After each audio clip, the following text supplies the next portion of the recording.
Well, hello there and good morning, my fifth graders. Today is Friday. Yay, the last day of the week. Thanks to the love of Pachamama, today it's Friday. After these activities, you're going to be able to rest and relax the whole weekend. So, let's get down to business. But first things first, what's up? I hope you're doing okay. I hope you're doing fine and that everything is doing perfect over there at home. Okay, what is the work of today?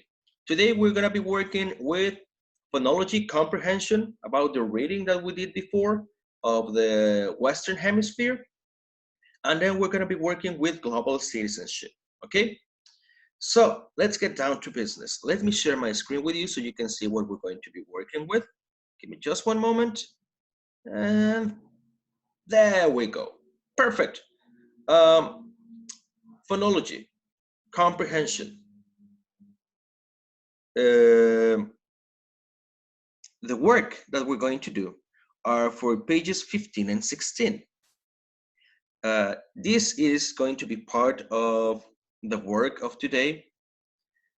We have about the endurance, comprehension about the endurance. Remember, it was the ship that we read about going to the trip to Antarctica. So let's see if you understood some things about the reading.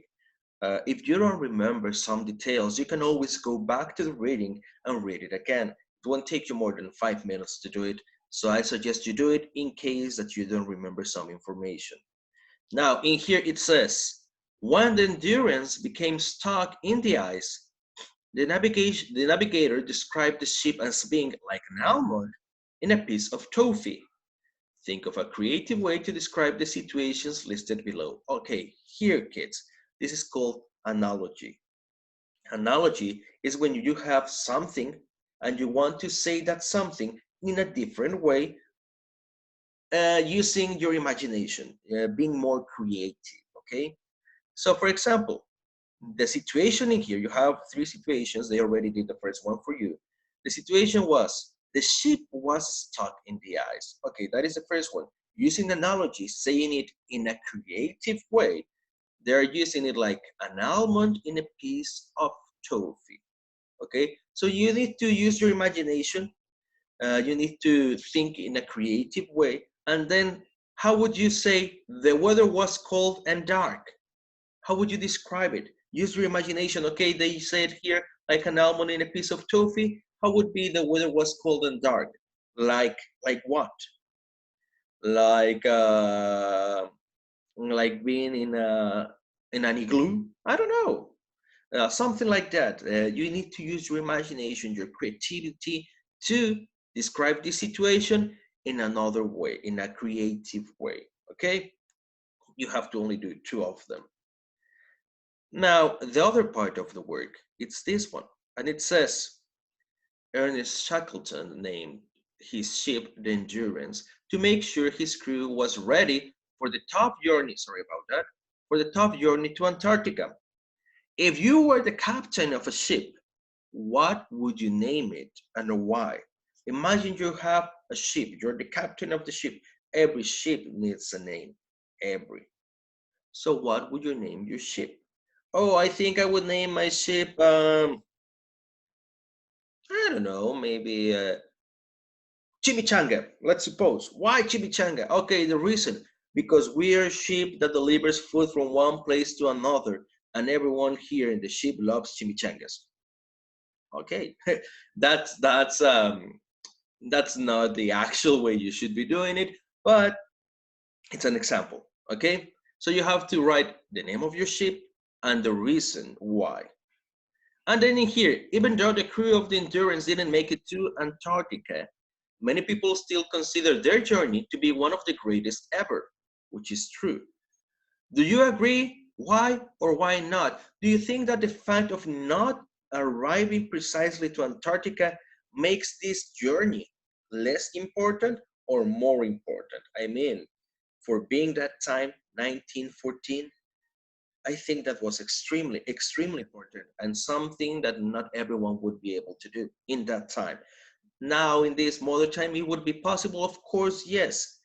But in that time, Not everyone would be able to do it. So it's up to you, according to what you read, according to what you feel.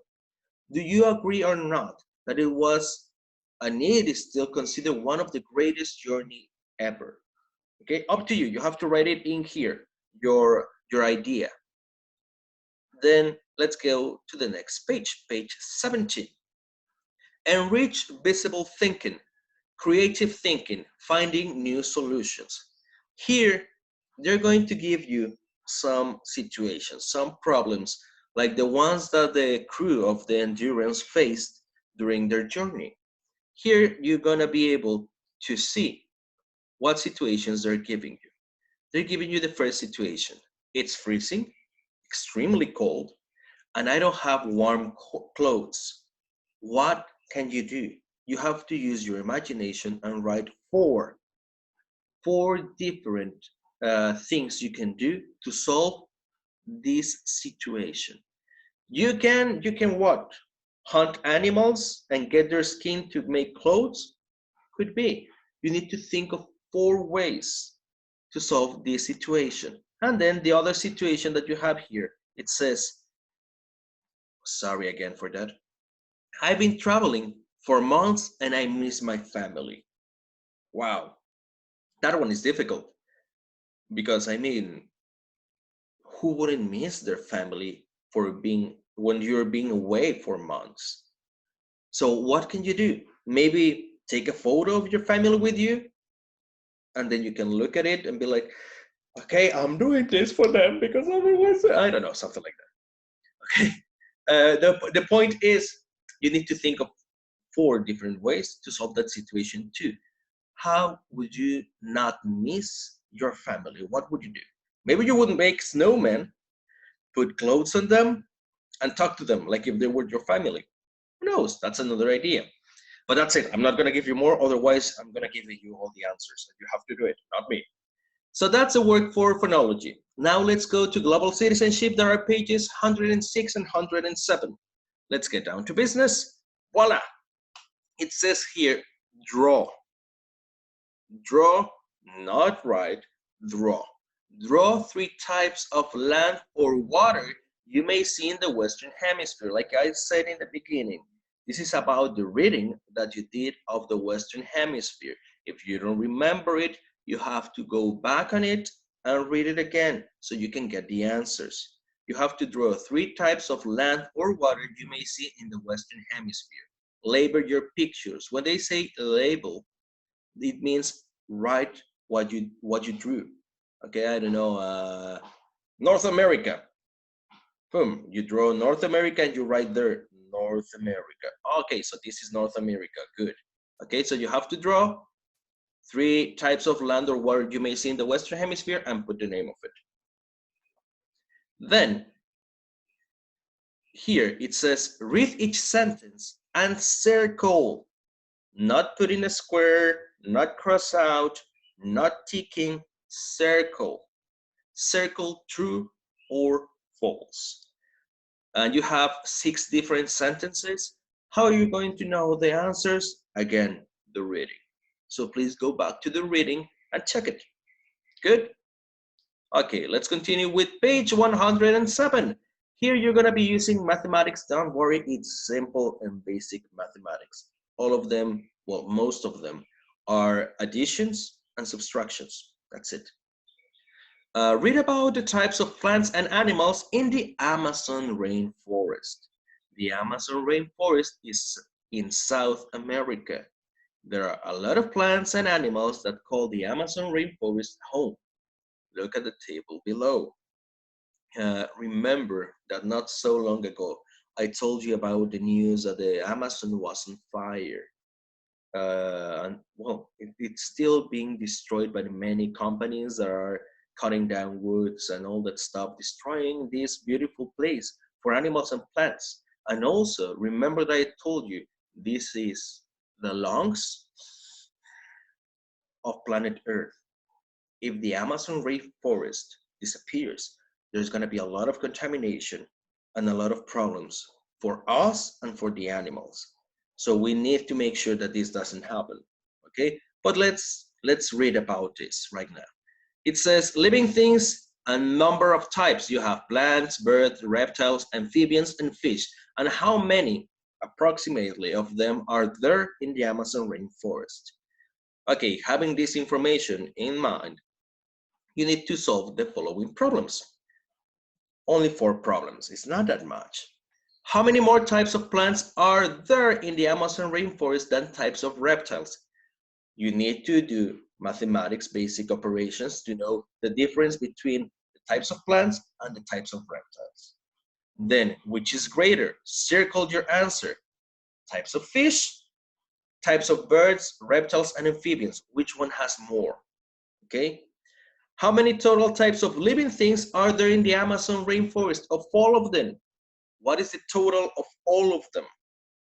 And then number 4, what two groups of living things equal 1,618 when you put them together? You have to look at the numbers there, and you have to put 2 of them together to get this number.